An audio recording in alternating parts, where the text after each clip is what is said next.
शिवाजीराव गर्जे, प्रमोद, सूरज, उपस्थित सर्व मान्यवर, आज मला आपल्याला एक माहिती द्यायची. आत्ताच आमचे चंद्रकांत ठाकरे, अंकुश देशमुख, बाबाजी खडसे या सगळ्यांच्या उपस्थितीमध्ये भगवानराव क्षीरसागर, किरण क्षीरसागर, गजानन ताळतोडे, कपिल नकवाल आणि अनिल अग्रवाल ह्या सहकारी मित्रांनी, कोण तिथले माजी नगराध्यक्ष आहेत, दोघंजण माजी नगराध्यक्ष होते, दोघं तालुका अध्यक्ष होते आणि रासपमधनं भाजपमधनं राष्ट्रवादीमध्ये प्रवेश घेतलेला आहे. त्यांचं मी मनापासून सुरुवातीला स्वागत करतो. आपल्याला एक माहिती देतो. मध्ये तुम्ही सगळ्यांनी प्रेसला बघितलं असेल, त्याच्यावर वेगवेगळ्या राजकीय पक्षाच्या मान्यवरांनी ट्विट पण केलं किंवा त्यांचं काय मत आहे ते पण व्यक्त केलं सोशल मीडियाच्या माध्यमातून. मार्च 2022पर्यंत महाराष्ट्र सरकारकडं येणारी GSTची रक्कम ही 29,647 कोटी रुपये होती. पैकी केंद्र सरकारने 2 दिवसापूर्वी संपूर्ण देशातल्या 21 वेगवेगळ्या राज्यांची 86,912 कोटी रुपये रिलीज केले. स्टेट वाईज ब्रेकअप त्याचा माझ्याकडं आहे, त्यामध्ये बाकीच्या राज्यांचं सांगत बसत नाही, परंतु त्याच्यात 14,145 कोटी रुपये राज्य सरकारची रक्कम आपल्या राज्याला मिळाली. अद्याप आपल्याकडं अजून तिकडून येणं असणारी रक्कम 15,502 कोटी रुपये आहे. ती वर्षवार सांगायचं जर झालं तर 2019-20 ज्यावेळेस GST हा वन नेशन वन टॅक्स हा नवीन कायदा संपूर्ण देशामध्ये अस्तित्वात आला आणि वेगवेगळ्या विधिमंडळांनी तशा प्रकारचे ठराव केले आणि त्याला मान्यता घेतली, त्यावेळेस असं सांगण्यात आलेलं होतं की काही काळाकरता आम्ही 2022 मार्चपर्यंत तुमच्या कमी पडणाऱ्या रकमा केंद्र सरकारकडनं त्या ठिकाणी देऊ. त्याच्यातनं 2019-20 मधली आपली 1,029 कोटी रुपये येणं बाकी आहे. 2020-21चं 6,470 कोटी रुपये बाकी आहे. 2021-22 मधले 8,003 कोटी रुपये बाकी आहेत. असं 15,502 कोटी रुपये अजून येणं बाकी आहे. म्हणजे 14,145 आले, 29,647 पैकी 15,502 बाकी आहे. त्या पण रकमा लवकर मिळाव्यात अशा प्रकारचा पाठपुरावा आणि प्रयत्न हा राज्य सरकारच्याकडनं केला जाईल आणि ते रक्कम लवकर आली तर आमचा जो अर्थसंकल्प आपल्या राज्याचा असतो त्या अर्थसंकल्पाच्या एकंदरीत जमा आणि खर्च या दोन्ही बाजूच्या संदर्भातला विचार करत असताना जमेच्या बाजूला ही रक्कम आली तर विविध विकास कामाच्या करता त्याचा आपल्याला वेळेमध्ये फायदा होऊ शकेल. एवढंच मला या संदर्भामध्ये सांगायचं आहे. दुसरं, आज एकंदरीतच तुम्हाला सगळ्यांना लक्षात आलं असेल, थोड्याशा करोनाच्या केसेस वाढायला लागलेल्या आहेत. काल काही महत्त्वाच्या विषयाच्या संदर्भामध्ये मुख्यमंत्र्यांशी चर्चा झाली, तेव्हाही ह्याच्याबद्दल थोडी बहुत चर्चा झाली. करोनाच्या केसेस वाढणं हे थोडंसं काळजीचं काम वातावरण आहे आणि त्याच्यामुळे सगळ्यांनी मास्क वापरणं आणि इतर गोष्टीची काळजी घेतली पाहिजे. कारण संख्या जर वाढत गेली तर कशी नंतर ती हाताबाहेर जाती ते पहिल्या लाटेमध्ये, दुसऱ्या लाटेमध्ये, तिसऱ्या लाटेमध्ये आपण सगळ्यांनी ते समजून घेतलेलं आहे, पाहिलेलं आहे. त्याच्यामुळं आम्ही पण फार बारकाईनं सार्वजनिक आरोग्य विभाग, राज्य सरकार, टास्क फोर्स आमचा, हे सगळेजण त्याच्यामध्ये, वैद्यकीय शिक्षण विभाग हे सगळे त्याच्यामध्ये लक्ष देऊन आहेत. आता ह्याच्या संदर्भात मध्ये तुम्हाला सगळ्यांना माहिती असेल की OBCचा आरक्षणाच्या बद्दल, आरक्षण म्हणजे उभं राहण्याच्याकरता जो काही OBCचं आरक्षण काढून टाकण्यात आलं आणि ST आणि SC ह्या दोघांचंच आरक्षण ठेवण्यात आलेलं आहे. आम्ही एकंदरीतच हा प्रयत्न आमचा चाललेला आहे की कुठल्याही परिस्थितीत ज्यावेळेस निवडणुका लागतील त्यावेळेस OBCंना त्यांच्या प्रमाणामध्ये प्रतिनिधित्व मिळालं पाहिजे, 50%च्या पेक्षा वर. आम्ही जाणार नाही, कारण सुप्रीम कोर्टाचाच आदेश आहे. सुप्रीम कोर्टाचा आदेश तर तो सगळ्यांना मानावाच लागतो. परंतु मध्य प्रदेशच्या धर्तीवर जसं त्यांना मदत झालेली आहे तशा प्रकारची मदत होण्याच्या दृष्टिकोनातनं जी काही काळजी घ्यायला पाहिजे तशा प्रकारची काळजी राज्य सरकार घेतं आहे. बाठी आयोगाची त्याच्याबद्दलची आपण कमिटी नेमलेली आहे आणि तेही त्यांची सगळी माहिती गोळा करण्याचं, इम्पिरिकल डाटा वगैरेच्या बद्दलचं जे काही काम आहे ते गोळा करण्याच्या बद्दलचं त्यांचं काम चालू आहे. अशा प्रकारची आता ह्याच्या व्यतिरिक्त तुम्हाला काही विचारायचं असेल तर विचार. दादा, आपण प्रश्न केला की जीएसटीची रक्कम मिळाली, आता ते पेट्रोल आणि डिझेलवरचा जो कर आहे तो कमी करा अशी मागणी भाजपा करते आणि त्यांचं म्हणणं आता तरी केंद्राला दोष देणं थांबवा. मला एक कळत नाही, तुम्ही पण का समजून घेत नाही? ही रक्कम काही आत्ताची नाही आहे. 2019, 20, 21, 22 मधली रक्कम आहे. कुठल्या तरी रकमेचा काहीतरी अर्थार्थी संबंध कुठं दुसरीकडे लावायचा. आणि मी नेहमी तुम्हाला सांगतोय, पुण्याच्या पत्रकारांना, मुंबईच्या पत्रकारांना, सर्वांना सांगितलं की याबद्दल आम्हाला जेवढं काही शक्य होतं तेवढं पेट्रोल डिझेलच्या बाबतीमध्ये केंद्र सरकारने निर्णय घेतल्यावर राज्य सरकारने पण 2 रुपये काही पैसे आणि 1 रुपये 45 पैसे निर्णय घेतलेला. आणि त्यापेक्षा मोठा निर्णय आम्ही CNGच्या बद्दल, गॅसच्या बद्दलचा घेतलेला आहे. 13.5%चा ते 3%वर आणलेलं आहे. असा सगळा मिळून 3,500 कोटी रुपये राज्य सरकारच्या तिजोरीमध्ये येणारा आपण ते नागरिकांनाच त्याच्यातनं फायदा व्हावा अशा प्रकारचा प्रयत्न आपण केलेला आहे. 1,000 कोटी रुपये त्याच्यामध्ये ह्याचे आहेत गॅसचे, म्हणजे 10.5% टॅक्स कमी केल्यामुळं, आणि हे 2 रुपये आणि 1 रुपये 45 पैसे पेट्रोल डिझेलचा, ते CNGचा म्हणजे गॅसचा CNGचा. गोपीचंद पडळकर यांनी आता नवीन मागणी केलेली आहे, अहमदनगर जिल्ह्याचं नाव बदलून अहिल्यानगर करा. तर आपण उत्तर प्रदेशमध्ये असं बघितलं नामांतरण, पण आता महाराष्ट्रातून सुरू होत आहे. हे आज महाराष्ट्रात सुरू होतं आहे का? अनेक वर्ष वेगवेगळ्या ठिकाणच्या तशा प्रकारच्या मागण्या आहेत. औरंगाबादच्या संदर्भातलं नामकरण करा म्हणून मागणी आहे. उस्मानाबादच्या संदर्भातलं नामकरण करा म्हणून मागणी आहे. प्रत्येकाला मागणी डेमोक्रेसीमध्ये करण्याचा अधिकार आहे. आता आम्ही नेहमीच सांगतो की ह्या जशा मागण्या करणाऱ्यांना महत्त्वाच्या वाटतात, त्या सगळ्या वंदनीय आदरणीय व्यक्ती आहेत, त्याच्याबद्दल दुमत असायचं कुणाचंच कारण नाही. पण मी नेहमी म्हणतो की बाबा, प्रश्न कुठले महत्त्वाचे आहेत हाही महत्त्वाचा आहे, परंतु त्याच्याचबरोबर इतर पण प्रश्न महत्त्वाचे आहेत. त्याही गोष्टीला आपण महत्त्व दिलं गेलं पाहिजे असे आमचं म्हणणं आहे. आता मध्ये तुम्ही महंतांचं बघितलं, महंत काहीतरी चर्चेला बसले एकमेकाच्या वर, म्हणजे तुमचे हेच माईकच हे माईकचा बूम उचलून काल भुजबळ साहेबांनी त्याचं प्रात्यक्षिक दाखवलं, त्याच्यामुळे मी आज दाखवू इच्छित नाही. पण हे जे आहे त्याच्यातून काय आपण मिळवणार आहोत आणि काय लोकांना मेसेज देणार आहोत ह्याचा पण विचार सगळ्याच राजकीय पक्षाच्या लोकांनी केला पाहिजे, सर्वांनीच.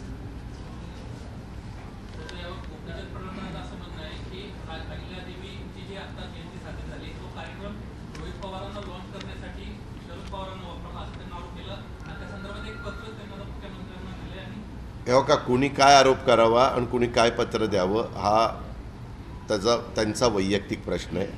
आपल्यालाही सगळ्यांना माहिती आहे, नेहमीच पुण्यश्लोक अहिल्यादेवी होळकर यांच्या जयंतीच्या निमित्तानं वेगवेगळे मान्यवर जात असतात, तिथं अभिवादन करत असतात, दर्शन घेत असतात, कार्यक्रम होत असतात. हे आजही नाही, मागच्याही काळामध्ये देवेंद्र फडणवीसांचं सरकार असताना पण तशा पद्धतीचे कार्यक्रम होत होते. त्याच्या आधी पण अण्णासाहेब डांगे आणि इतर मान्यवर ते नेहमीच दर जयंतीला जातात. ह्याही वेळेस बरेच जण तिथे गेले होते. पवारसाहेब गेले होते, मुश्रीफ साहेब गेले होते, धनंजय मुंडे होते, रोहित होता, माझ्या माहितीप्रमाणे दत्तमाव भरणे होते, असे अनेक मान्यवर होते. राज्यसभेची जागेबाबत महाविकास आघाडीची तयारी दिसते, परंतु दुसरीकडे काँग्रेसचे उमेदवार आहेत त्याबाबत फार प्रमाणात नाराजी व्यक्त केली जात आहे. आणि तिसरं म्हणजे जे 6 उमेदवार आहेत त्यामध्ये मोठ्या प्रमाणात घोडेबाजार होईल असं या ठिकाणी संकेत आहे. एक आहे भाजपचे 2 उमेदवार, काँग्रेस, राष्ट्रवादी काँग्रेस, शिवसेनेचा 1 उमेदवार, असे 5 उमेदवार क्लिअर त्यांच्या स्वतःच्या चिन्हावर निवडून आलेले आम्ही लोक आमदार, आम्हाला तर दाखवूनच मतदान करावं लागतं, ह्याच्यात 5 उमेदवार क्लिअर निवडून येणार आहेत. आता 6व्या उमेदवाराच्या संदर्भामध्ये शिवसेनेने पण उमेदवार उभा केलेला आहे आणि भाजपने पण उमेदवार उभा केलेला आहे. अंतिम चित्र 3 तारखेला 3 वाजता दिसेल की बाबा 7 अर्ज राहत आहेत का 6 अर्ज राहत आहेत. वेगवेगळ्या प्रकारची बरीच चर्चा तिथं चालू आहे. मागच्या वेळेस 2 वर्षापूर्वी ह्या दर 2 वर्षांनी निवडणुका येतात.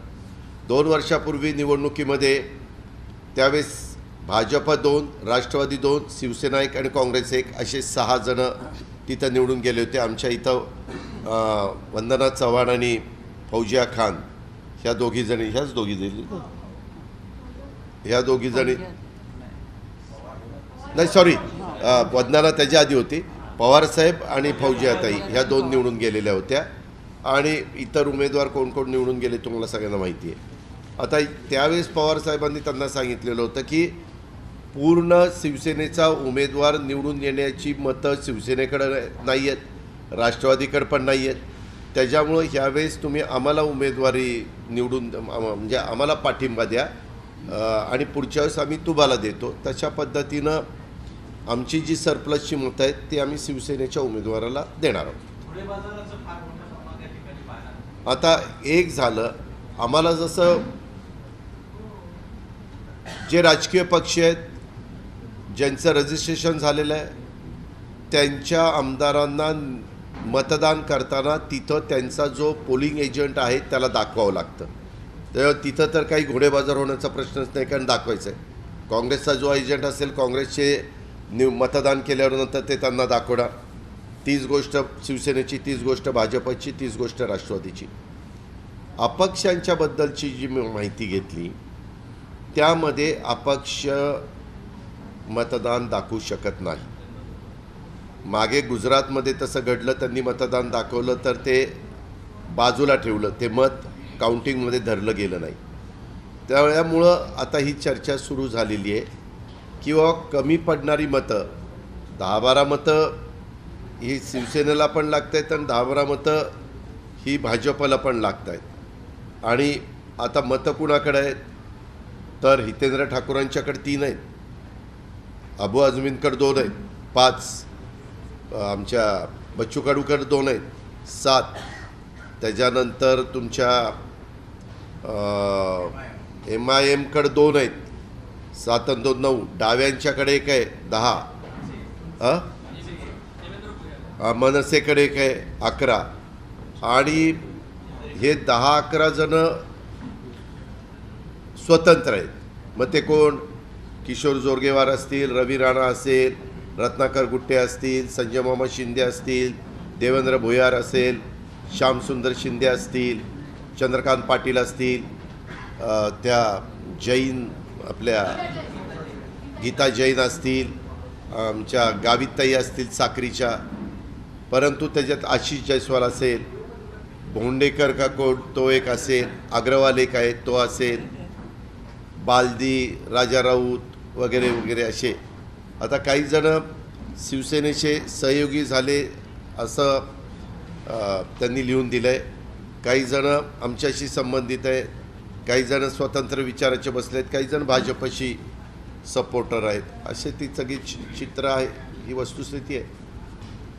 दादा, आपण बघितलं ईडीची कारवाई होते. आता थेट सोनिया गांधी आणि राहुल गांधींना ईडीची नोटीस गेली आणि काल एकनाथ खडसे यांना पण ईडीची नोटीस आली आहे. आपण या गोष्टीला कशा मी ह्या गोष्टीकडं ज्या स्वायत्त दिलेल्या संस्था आहेत ज्यांना चौकशीचा अधिकार आहे, त्या केंद्राच्या असतील किंवा राज्याच्या असतील, ते त्यांच्या पद्धतीनं चौकशी करत असतात, नोटीस देत असतात आणि त्याला उत्तरं देण्याचं काम ज्यांना नोटिसा येतात त्यांनी करायचं असतं. इन्क्वायरीला बोलवलं तर त्याही संदर्भामध्ये जाऊन त्याला पूर्णपणे सहकार्य करण्याची भूमिका ज्यांना नोटिसा येतात त्यांनी करायची असते. काँग्रेसचं शिबिर आहे, शिर्डीमध्ये शिबिर आहे, त्यामध्ये असं आहे की महाविकास आघाडीसोबत अलायन्स करायचा, परंतु काँग्रेसचे अध्यक्ष नाना पटोले यांचं मत आहे की आघाडी नसताना स्वबळावर लढायचं. पक्षांमध्ये मोठा मतभेद आहे, त्याचा फटका महाविकास आघाडी सरकारला. आजच्या चिंतन शिबिरामध्ये सुद्धा प्रधानमंत्र्यांनी पुन्हा एकदा सांगितलं की स्थानिक स्वराज्य संस्थांच्या निवडणुका स्वबळावर काँग्रेस लढेल. प्रत्येकाला आपला आपला पक्ष वाढवण्याचा अधिकार आहे. तसंच मागच्या नगरपंचायतीच्या निवडणुका देखील आम्ही एकत्र लढवलेल्या नव्हत्या. एक आघाडी असताना, महाविकास आघाडी असताना निर्णयवर राज्याच्या पातळीवर काही झाले तर तिथली जिल्ह्याची भौगोलिक परिस्थिती, जिल्ह्याची राजकीय परिस्थिती ते बघून बहुतेक राजकीय पक्ष त्यांना मुभा देतात, त्यांना अधिकार देतात. आता नानांचं तसं मत असू शकतं कारण ते त्यांच्या पक्षाचे अध्यक्ष आहेत. प्रत्येकाला स्वतःची मतं मांडण्याचा, सांगण्याचा अधिकार आहे. मुंबई महानगरपालिकामध्ये बारघोषणा झाल्या आहेत. ओबीसी आरक्षण नंतर महिला आणि जे आरक्षण आहे त्यामध्ये काही बदल होईल असं का? ओबीसी आरक्षणाच्या संदर्भामध्ये जर ते सक्सेस झालं तर SC STचं आरक्षण ऑलरेडी निघालं आहे. महिला पुरुष सर्वसाधारण आणि महिला कोण वॉर्ड राहणार आहेत ते निघालं आहे. आता त्याच्यात आपण मध्य प्रदेशसारखं यशस्वी झालो आणि त्याला अंतिम मान्यता सुप्रीम कोर्टाने दिली तर फक्त त्याच्यात कुठल्या प्रभागामध्ये OBCचं आरक्षण टाकायचं म्हणजे गेलं पाहिजे हे बघितलं जाईल आणि त्याच्यात महिला किंवा पुरुष जे असतील त्यांना त्याचा फायदा मिळेल. दादा, राज्यसभेच्या निवडणुकीसाठी आपले जे दोन उमेदवार आहेत नवाब मलिक आणि देशमुख, त्यांना मतदान करता यावं यासाठी राष्ट्रवादी त्या कामाला लागलेली आहे. आम्ही वकिलांच्या मार्फत न्यायालयामध्ये जाऊन त्यांना मत देण्याच्याकरता तुम्ही परवानगी द्यावी अशा प्रकारचं आम्ही प्रयत्न करणार आहोत. मागच्याही काळामध्ये अशा प्रकारे काही घटना घडलेल्या आहेत. त्यावेळेस त्यांना मतदानाच्या करता आलेलं आपल्याला आठवत असेल. मागं रमेश कदम आणि छगन भुजबळ साहेब देखील मतदानाला आलेले होते. निवडणूक कुठली होती आता मला लक्षात नाही, परंतु अशाच पद्धतीनं विधिमंडळामध्ये मतदानाला ते आलेले होते. प्रयत्न करणं आमचं काम आहे. तो प्रयत्न करण्याचा आम्ही कसोशीनं त्या ठिकाणी कामाला लागलो. दादा, बुलेट ट्रेन संदर्भात राज्य शासनाची भूमिका काय आहे? कारण 70% भूसंपादन झालेलं आहे आणि महाराष्ट्रामध्ये तर फक्त 100 हेक्टरची जमीन आहे ती राज्य शासनाकडे आहे. त्यामध्ये 4 हेक्टर राज्य शासनाची आणि 100 हेक्टर ही वन विभागाची आहे. त्याबद्दलचं महाविकास आघाडीचा सरकार म्हणून निर्णय घेईल. वैयक्तिक मला जर विचारलं तर माझं असं मत आहे की अशा प्रकारचे जे प्रोजेक्ट असतात ते प्रोजेक्ट पूर्णत्वाला गेले पाहिजेत. अर्धवट राहिले तर त्याच्यात प्रचंड नुकसान होतं, कॉस्ट वाढती. आता जवळपास सगळं काही झालं, शेपूट राहिलं आहे, तर त्याच्यामुळं सकारात्मक भूमिका घेतली गेली पाहिजे. अर्थात अंतिम निर्णय सरकार म्हणून मुख्यमंत्री महोदय घेतील. सर, श्रीकांत शिंदे यांनी नाराजी व्यक्त केली आहे की ज्याप्रमाणे महाविकास आघाडी समान कायदे अंतर्गत स्थापन झाली होती, परंतु हवा तसा निधी साताराबाबत त्यांनी नाराजी व्यक्त केली आहे. हवा तसा निधी राष्ट्रवादी काँग्रेस पक्षाकडे खास करून आपल्याकडे त्यांनी नाराजी व्यक्त केली. ह्याच्यामध्ये प्रत्येकाला नाराजी व्यक्त करण्याचा अधिकार आहे.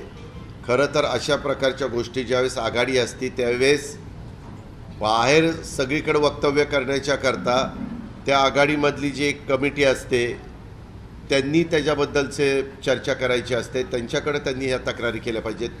मग उद्याच्याला काँग्रेस पण तशा प्रकारची तक्रार करते, शिवसेनेचे पण मान्यवर तक्रार करतात, राष्ट्रवादीचे पण तक्रार करतात. आता 3 पक्ष एकत्र आल्यानंतर मागं 15 वर्ष सरकार चालवत असताना काँग्रेस आणि राष्ट्रवादी काँग्रेस ज्यावेळेस सरकार चालवत होतं तेव्हाही थोडंसं अशा पद्धतीची कधी ना कधी चर्चा ऐकायला मिळायची.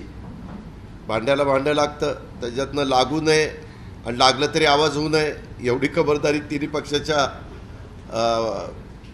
सर्वांनी घेतली पाहिजे. आता कोणत्या शेतकरी जे आहेत ते किंवा आंदोलनाच्या त्यांचं म्हणणं आहे काही कर्जमाफी झालेली आहे, सरकारने काही पूर्ण कर्जमाफी झालेली आहे. आम्ही त्यांना काल पुण्याच्या कार्यक्रमात मी तिथं मीडियाने हा प्रश्न विचारलेला होता. त्यावेळेस सांगितलं चर्चा करायची सरकारची तयारी आहे. सरकार शेतकऱ्यांच्या प्रश्नाच्या बाबतीत सकारात्मक आहे. हे जे काही प्रश्न असतात त्याच्याबद्दल तुम्हालाही आठवत असेल पूर्वी 71,000 कोटी रुपये कर्जमाफी पवारसाहेब कृषी मंत्री असताना देश पातळीवर झाली, ती पण झाली असताना काही तक्रारी राहिल्या.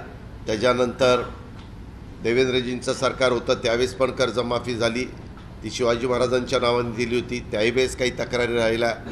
नंतर उद्धवजींचं सरकार आलं त्यावेळेस त्यांनी पण महात्मा फुलेंच्या नावाने कर्जमाफी दिली.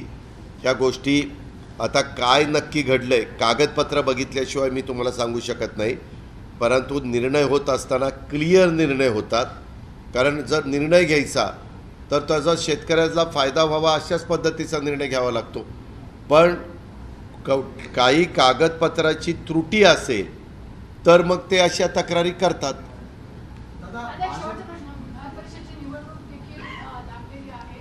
साधारण महाविकास आघाडीचे किती उमेदवार असतील आणि राष्ट्रवादीमध्ये? महाविकास आघाडीचे 2 उमेदवार शिवसेनेचे असतीलच, 2 उमेदवार राष्ट्रवादीचे असतील, 2 उमेदवार काँग्रेसचा उभा करायचा त्यांचा प्रयत्न आहे. आणि कानावर अशी बातमी आहे की 4 उमेदवारांची क्लिअर मतं भाजपकडे असली तरी भाजप 5वा उमेदवार टाकण्याच्या मनस्थितीत आहे, अशी ऐकीव बातमी आहे. कोर्टीमध्ये जो कार्यक्रम झाला पवार साहेबांच्या उपस्थितीमध्ये, तिथे अनिल गोटेंनी एक वादग्रस्त वक्तव्य केले, ते आता चर्चेत आले. पायलीच्या 50 राजमाता पडलेल्या आहेत. काय? पायलीच्या 50 राजमाता पडलेल्या आहेत आणि फुटाफुटांवर महाराण्या सापडतील, असं वक्तव्य अनिल गोटेंनी केलं. हो का?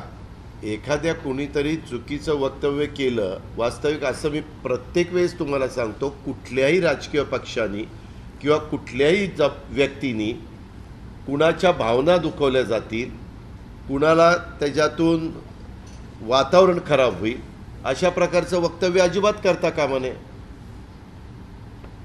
हे त्यांनी वक्तव्य केलेलं हे बरोबर नाही. त्यांनी त्याच्या संदर्भामध्ये शब्द मागं घ्यावे. मधी पण काही लोकांनी वक्तव्य केली होती, परंतु नंतर दिलगिरी व्यक्त केली. माणूस बोलता बोलता काही चुकून जातो, परंतु चूक लक्षामध्ये आणून दिल्यानंतर माफी मागणं, दिलगिरी व्यक्त करणं हे काही फार मोठी शिक्षा समजण्याचं कारण नाही. चुकतं माणसाकडनं कधी कधी बोलताना.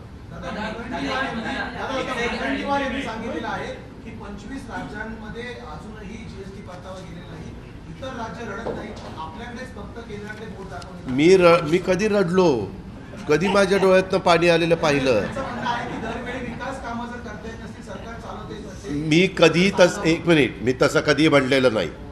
2 वर्ष ते पैसे आले नाही तरी मी काय रडलो नाही. करोनाच्या वेळेस त्याला आम्ही सामोरं जाण्याचाच प्रयत्न केला आहे.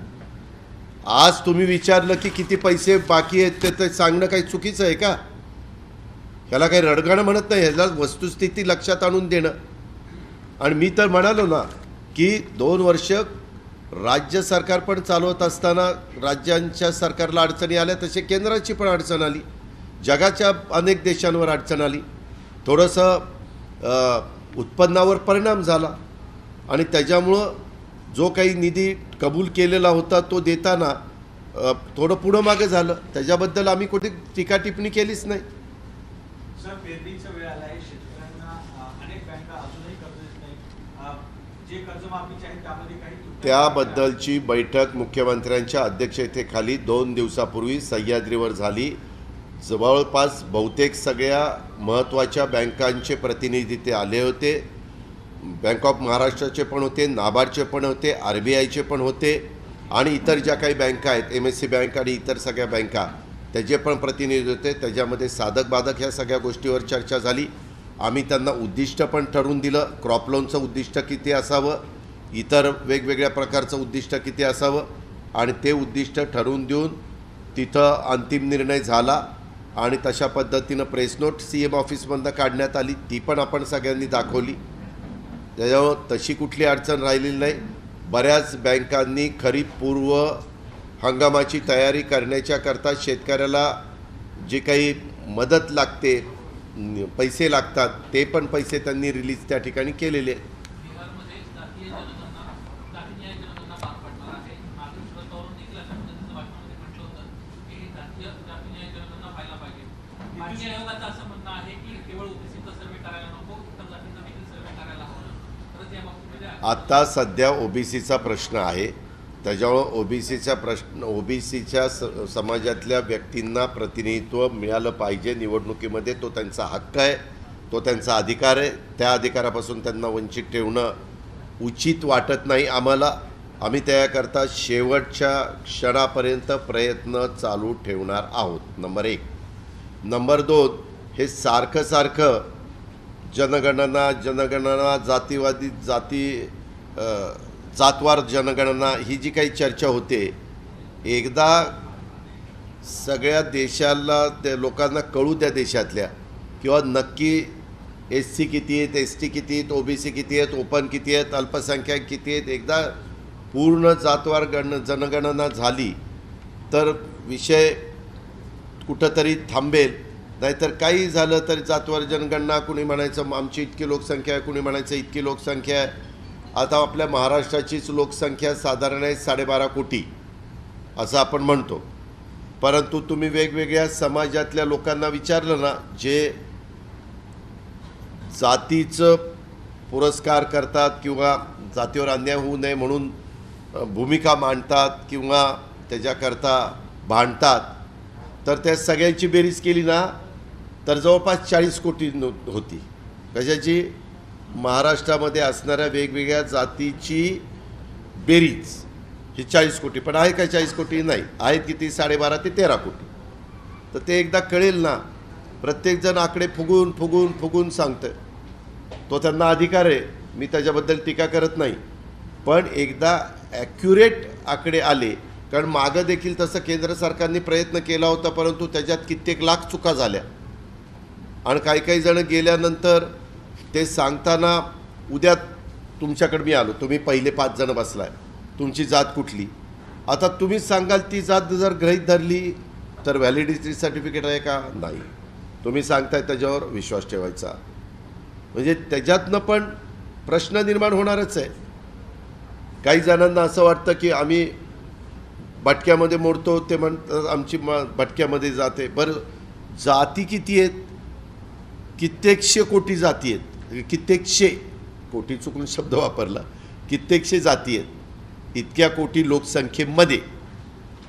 त्यामुळं हे प्रत्येक वेळेस तेच आपण मुद्दे काढतो. अर्थात लोकांना ते समजलं पाहिजे, याबद्दल दुमत असायचं काही कारण नाही. कोविड काळामध्ये राज्य सरकारने निर्णय घेतला होता घरपोच मद्य विक्रीचा. तो निर्णय आपण मागे घेतलाय. घरपोच आता कोविड गेलेलं आहे, त्याच्यावर सध्या तो निर्णय मागे घेतला तर काय अडचण काय? आपण सूचना केल्या. हो, त्याच्या संदर्भातल्या माझ्या माहितीप्रमाणे सूचना काढलेल्या आहे.